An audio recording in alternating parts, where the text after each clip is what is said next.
મિત્રો તો તમે આ પેલા વિડીયો જોવો, અમારી યુનિવર્સિટી જવાનું હતું અને નોર્મલ એવા ખાલી બાવળિયાના ભટકાવાથી કાર્ડ તૂટી ગયો અને એ ભાઈ અમને 2 કલાક ખોટી કર્યા. તમે જોવો વિડીયો.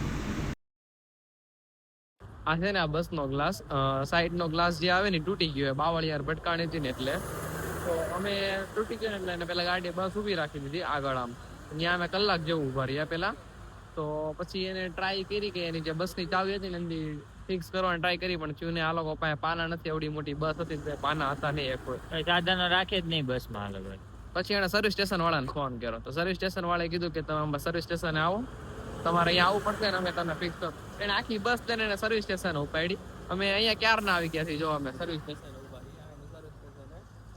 પણ એમાંથી જે માણસ આવવાનો હતો જે આવ્યો નથી ને, હજી આવી રીતના બસ બંધ જ છે. અને આવા ઘણા ખરા જે એક્ઝામ છે, બધા પરીક્ષા વાળા છે ને આમાં બધા તો અહીંયા બહાર આવી ગયા, બધા કેબુ કરીને જવા મળ્યા છે.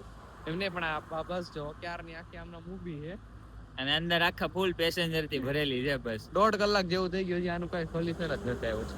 આમ નામ જ છે ક્યાર. રાહ જો હવે.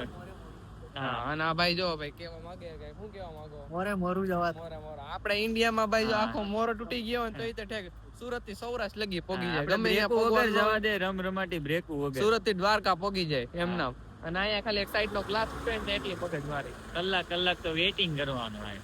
તો અહીંયા આવું છે ભાઈ. આવ્યો ભાઈ બંધ આવ્યો, ભાઈ કી લઈને આવ્યો ભાઈ બંધ.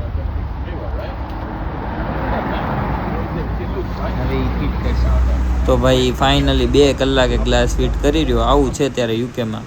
રામ રામ ને સીતારામ.